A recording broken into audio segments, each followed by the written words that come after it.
5 ایسے کام جو بھکاری کو بھی بادشاہ بنا دیتے ہیں۔ حضرت محمد صلی اللہ علیہ وسلم نے فرمایا، یہ 5 کام اللہ کو بہت پسند ہیں۔ یہ کام کرنے والا اگر بھکاری بھی ہو تو اللہ اسے بادشاہ بنا دیتے ہیں، کیونکہ بسم اللہ الرحمن الرحیم اللہ کی پسند ناپسند ہر مسلمان کے لیے بہت اہمیت رکھتی ہے، کیونکہ اسی معیار پر اس کی کامیابی یا ناکامی کا انحصار ہے۔ اگر بندے اللہ تعالیٰ کے پسندیدہ کام کریں گے تو وہ ان سے راضی اور خوش ہوگا اور ان کو مزید نعمتوں اور بھلائیوں سے نوازے گا، لیکن اگر وہ اللہ کے ناپسندیدہ کام کریں گے تو وہ ان سے ناراض ہوگا اور انہیں سزا دے گا۔ پہلی صورت میں بندوں کے لیے کامیابی اور فلاح ہے اور دوسری صورت میں ان کے لیے ناکامی اور خسارہ ہے۔ لہٰذا یہ ضروری ہے کہ ہم دنیا اور آخرت میں اپنی کامیابی اور فلاح کے لیے صرف وہی کام کریں جو اللہ تعالیٰ کو پسند ہیں اور جن کے کرنے سے اس نے ہمیں حکم دیا ہے، خواہ وہ ہمیں حکم قرآن مجید کے ذریعے سے دیا گیا ہے یا سنت کے ذریعے سے۔ اسی طرح ہمیں دنیا اور آخرت میں ناکامی اور خسارے سے بچنے کے لیے ایسے کاموں سے باز رہنا چاہیے جو اللہ تعالیٰ کو ناپسند ہیں اور جن سے اس نے ہمیں منع فرمایا ہے، خواہ وہ ممانعت قرآن میں کی گئی ہو یا سنت میں۔ اور ایمان کا تقاضا بھی یہی ہے کہ ایسے کام کیے جائیں جن سے اللہ اور اس کا رسول صلی اللہ علیہ وسلم راضی ہوں۔ جیسا کہ ارشاد باری تعالیٰ ہے، اللہ اور اس کے رسول صلی اللہ علیہ وسلم زیادہ حقدار ہیں کہ انہیں راضی کریں۔ اگر وہ مومن ہے، اس کے علاوہ ہر مسلمان اللہ تعالیٰ کی اطاعت اور اس کے رسول صلی اللہ علیہ وسلم کی اطاعت کا پابند ہے۔ ابن مسعود رضی اللہ تعالیٰ عنہ نے نبی کریم صلی اللہ علیہ وسلم سے اللہ تعالیٰ کی خاطر کیے جانے والے نیک اعمال کے بارے میں دریافت کیا کہ اللہ تعالیٰ کو ان میں سے کون سا نیک عمل سب سے زیادہ محبوب ہے، کیونکہ عمل جتنا زیادہ اللہ تعالیٰ کو محبوب ہوگا اتنا ہی اس کا ثواب زیادہ ہوگا۔ آپ صلی اللہ علیہ وسلم نے وضاحت کرتے ہوئے فرمایا کہ اللہ کے نزدیک سب سے زیادہ محبوب عمل فرض نماز کو اس کے اشارے کی طرف سے مقرر کردہ وقت میں ادا کرنا ہے، کیونکہ یہ اللہ تعالیٰ کے بلاوے کو قبول کرنے میں پیش قدمی، اللہ کے حکم کی تعمیل اور اس عظیم فرض کے اہتمام کا مظہر ہے۔ ابن مسعود رضی اللہ عنہ کے نیکی میں رغبت رکھنے کی وجہ سے انہوں نے اس پر اکتفا کیا، بلکہ آپ صلی اللہ علیہ وسلم سے اللہ کے پسندیدہ اعمال میں سے دوسرے درجے کے نیک عمل کے بارے میں پوچھا تو آپ صلی اللہ علیہ وسلم نے فرمایا، والدین کی فرما برداری کرنا پہلا نیک عمل محض اللہ کا حق ہے، جبکہ دوسرا محض والدین کا حق ہے، اور والدین کے حق کا درجہ اللہ کے حق کے بعد آتا ہے۔ بلکہ اللہ سبحانہ و تعالیٰ نے تو اسے اتنی اہمیت دی ہے کہ قرآن کریم کے کئی مقامات پر اللہ تعالیٰ والدین کے حق اور ان کے ساتھ حسن سلوک کو اپنی توحید کے ساتھ ملا کر ذکر کیا ہے، کیونکہ آپ کے وجود کا سبب ہونے، آپ کی تربیت اور پرورش اور آپ پر شفقت مہربانی کرنے کی وجہ سے والدین کا یہ حق واجب ہے۔ ابن مسعود رضی اللہ عنہ نے نبی کریم صلی اللہ علیہ وسلم سے مزید سوال کیا، جو خیر کی بات بتانے میں بخل نہیں کرتے، کہ اہم ترین نیک اعمال کے اس سلسلے میں اس کے بعد والا درجہ کس نیک عمل کا ہے؟ آپ صلی اللہ علیہ وسلم نے فرمایا، اللہ کی راہ میں جہاد کرنا، یہ اسلام کی چوٹی اور اس کا سکون ہے، اسی سے اسلام کا وجود ہے اور اسی سے اللہ کا حکم سر بلند ہوتا ہے اور اس کا دین پھیلتا ہے۔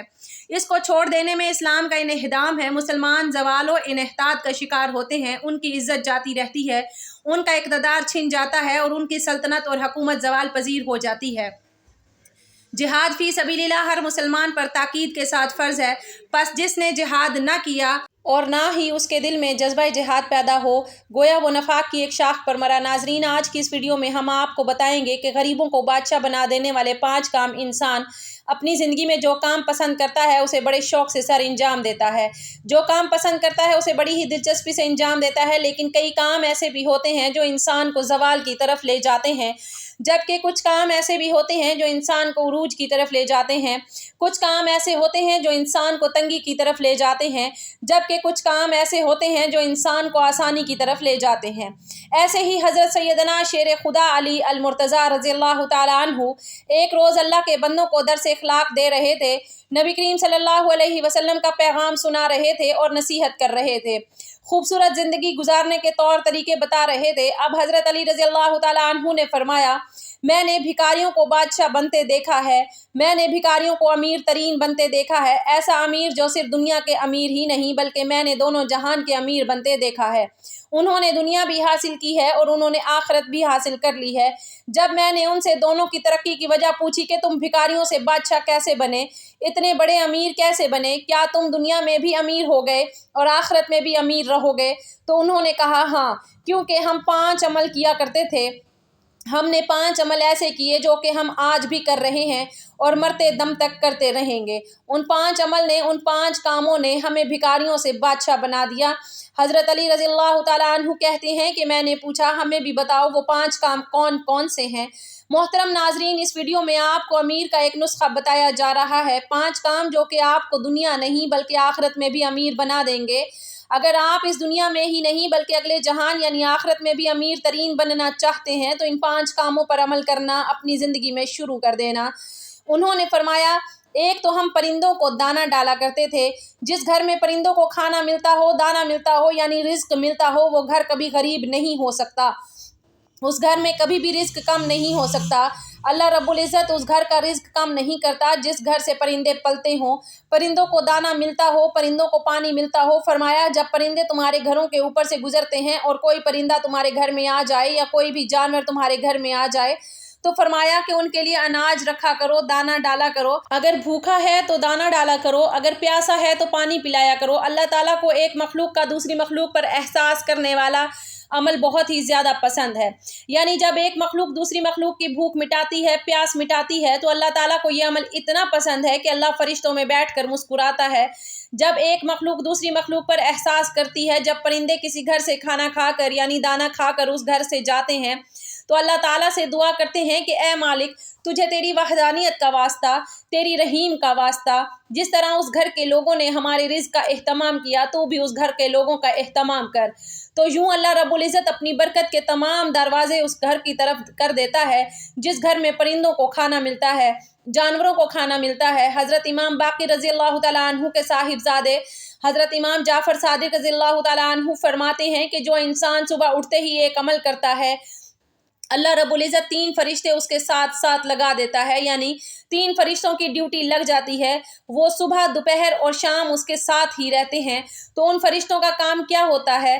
پہلا فرشتہ اس انسان کی عزت بڑھانے کے اسباب پیدا کرتا ہے، دوسرا فرشتہ اس کے رزق بڑھانے کے اسباب پیدا کرتا ہے اور تیسرا فرشتہ اسے مصیبتوں سے بچنے کے لیے اسباب پیدا کرتا ہے۔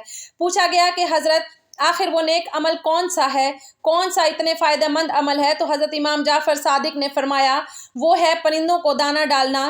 جو شخص صبح سویرے اٹھ کر دوسری مخلوق کو کھانا دیتا ہے، اللہ تعالیٰ اس پر 3 فرشتوں کی ڈیوٹی لگا دیتا ہے۔ اس کے بعد حضرت علی رضی اللہ تعالیٰ عنہ نے فرمایا، اس شخص نے کہا کہ ان کا دوسرا عمل یعنی وہ دوسرا کام وہ جو کرتے ہیں وہ یہ تھا کہ وہ غریبوں کی مدد کرتا ہے، وہ زندگی میں کبھی بھی غریب نہیں ہوتا۔ بندے کی عبادت بندے کو اس مقام پر نہیں پہنچا پاتی جہاں غریبوں کی مدد پہنچا پاتی ہے، جہاں غریبوں کی خدمت پہنچا دیتی ہے۔ جب غریبوں کی خدمت کی بات آتی ہے تو نبی کریم صلی اللہ علیہ وآلہ وسلم کے قدموں میں بیٹھنے والے سیدنا حضرت ابوبکر صدیق رضی اللہ تعالیٰ عنہ سے بڑھ کر اچھا حکمران دنیا میں کوئی نہیں آیا۔ اسی طرح حضرت سیدنا عمر فاروق رضی اللہ تعالیٰ عنہ سے بڑھ کر کوئی بادشاہ نہیں آیا۔ سخاوت میں حضرت سیدنا عثمان غنی رضی اللہ تعالیٰ عنہ سے بڑھ کر کوئی حکمران نہیں آیا، اور علمی ریاست میں حضرت سیدنا علی رضی اللہ تعالیٰ عنہ سے اچھا حکمران کوئی اس دنیا میں نہیں آیا۔ کوئی ایسا مشہور اور معروف بادشاہ نہیں گزرا کہ 1400 سال گزرنے کے بعد بھی جس کے نام کے نعرے لگتے ہوں۔ غریبوں کی مدد کی بات آتی ہے تو کاندھے پر بوریاں لاد لاد کر لے جاتے اور غریبوں کی مدد کیا کرتے تھے، غریبوں کو کھانا کھلایا کرتے تھے۔ ایک دفعہ کی بات ہے کہ ایک بدو تھا جس کی بیوی حاملہ تھی، بچے کی پیدائش کا وقت قریب تھا، جب گھر میں 1 روپیہ بھی نہیں تھا اس کے پاس۔ اب یہ لوگ پریشان تھے کہ گھر میں 1 پیسہ بھی نہیں ہے، جبکہ بچے کی پیدائش کا وقت قریب ہے۔ وہ ہمسایوں کے پاس گئے کہ کچھ ہمیں قرض دے دو، انہوں نے کچھ نہ دیا تو بدو کے ذہن میں ایک ترکیب آئی کہ کیوں نہ مدینے میں چلا جاؤں، حضرت سیدنا عمر فاروق رضی اللہ تعالیٰ عنہ کے پاس چلا جاؤں، ان کے سامنے جا کر فریاد کروں، عرض کروں، وہ میری ضرور مدد کریں گے۔ یہ بدو اپنی حاملہ بیوی کو لے کر مدینے کی طرف چلا گیا۔ چلتے چلتے جیسے ہی مدینے کی سرزمین پر قدم رکھا، شام ہو گئی، رات ڈھلنے لگی، بچے کی پیدائش کا وقت قریب تھا۔ اس نے بیوی کو کہا کہ کیوں نہ ہم یہیں خیمہ لگا کر رات بسر کر لیتے ہیں، صبح ہوتے ہی حضرت عمر فاروق رضی اللہ تعالیٰ عنہ کے پاس چلیں گے۔ رات میں یہ لوگ وہیں ٹھہرے۔ رات کا دوسرا پہر جب آیا تو بیوی کا درد بڑھ گیا اور وہ درد سے چیخنے لگی۔ بچے کی پیدائش کا وقت قریب ہے اور یہ بیوی کو حوصلہ دے رہا ہے کہ ابھی فجر ہونے والی ہے، چلتے ہیں۔ حضرت عمر رضی اللہ تعالیٰ عنہ کے پاس اپنا مسئلہ حل کرواتے ہیں۔ حضرت سیدنا عمر فاروق رضی اللہ تعالیٰ عنہ کی عادت تھی کہ آپ رات کے دوسرے پہر مدینے کی گلیوں میں گشت کیا کرتے تھے کہ میری حکمرانی میں اگر کوئی کتا بھی پیاسا مر گیا تو حساب عمر کو دینا پڑے گا۔ اس رات بھی حضرت عمر رضی اللہ تعالیٰ عنہ مدینے کی گلیوں میں گشت فرما رہے تھے۔ آپ رضی اللہ تعالیٰ عنہ نے دور سے دیکھا کہ خیمے میں آگ جل رہی ہے۔ آپ رضی اللہ تعالیٰ عنہ نے غلام کو بھیجا کہ جا کر دیکھو کون بیٹھا ہے۔ رات کے اس پہر کوئی مسافر تو نہیں؟ غلام اس شخص کے پاس گیا، اس نے کہا میری بیوی حاملہ ہے، مجھے مدد کی ضرورت ہے۔ غلام نے واپس آ کر حضرت عمر فاروق رضی اللہ تعالیٰ عنہ کو ساری بات بتائی۔ اللہ اکبر! حضرت سیدنا فاروق رضی اللہ تعالیٰ عنہ دوڑ کر گئے، اپنی بیوی کو اٹھایا، کہا اٹھو، اگر تمہیں ثواب مل رہا ہو تو تم لینا چاہو گی، اگر تمہیں نیکیاں مل رہی ہوں تو تم لینا چاہو گی۔ تو آپ رضی اللہ تعالیٰ عنہ کی بیوی نے کہا کیوں نہیں حضرت؟ پھر آپ رضی اللہ تعالیٰ عنہ نے فرمایا اٹھو، میرے یار کی بیوی درد میں مبتلا ہے، میرے یار کی بیوی تکلیف میں مبتلا ہے اور تھوڑی دیر میں بچے کی پیدائش کا وقت آنے والا ہے، اٹھو اور تھوڑی دیر کے لیے دائی بن جاؤ۔ اس نے ضرورت کا سارا سامان اٹھایا اور سیدنا حضرت عمر فاروق رضی اللہ تعالیٰ عنہ سے کہنے لگی کہ آپ تھوڑی سی لکڑیاں کاندھے پر اٹھا لیں۔ حضرت عمر نے لکڑیاں کاندھے پر اٹھائیں اور اپنی بیوی کے ساتھ خیمے کی طرف گئے۔ آپ کی محترمہ خیمے کے اندر چلی گئیں جہاں عورت چیخ رہی تھی اور حضرت عمر فاروق رضی اللہ تعالیٰ عنہ باہر اس بدو کے سامنے ہاتھ باندھے کھڑے ہو گئے۔ بدو نے سمجھا کہ یہ کوئی غلام ہے اور اس غلام کی بیوی دائی ہے، پر یہ اس کا شوہر ہے اور یہاں کا غلام ہے۔ اس نے حکم چلانا شروع کر دیا، جلدی جاؤ اور لکڑیاں لے کر آؤ۔ آپ رضی اللہ تعالیٰ عنہ دوڑ کر جاتے اور لکڑیاں لے کر آتے، جلدی کرو، آگ لگاؤ۔ آپ رضی اللہ تعالیٰ عنہ آگ جلاتے اور پھونک مارتے۔ ناظرین، اس نے حضرت عمر فاروق رضی اللہ تعالیٰ عنہ کے ساتھ نوکروں جیسا سلوک کرنا شروع کر دیا۔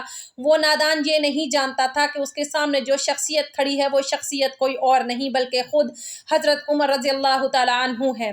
پھر ایک دم سے خیمے کے اندر سے آواز آئی، یا امیر المؤمنین۔ یہ آواز آپ رضی اللہ تعالیٰ عنہ کی زوجہ کی تھی۔ آپ رضی اللہ تعالیٰ عنہ کی زوجہ محترمہ نے کہا آپ کو مبارک ہو، آپ کے یار کے گھر اللہ رب العزت نے بیٹا نوازا ہے، آپ کے دوست آپ کے بھائی کو اللہ نے بیٹا عطا کیا ہے۔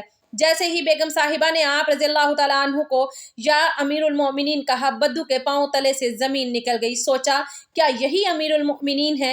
اور فوراً امیر المؤمنین کے پیروں میں گر گیا اور کہنے لگا، یا امیر المؤمنین مجھے معاف کر دیجئے، یہ بدبخت آنکھیں نہ پہچان سکیں کہ آپ کون ہیں۔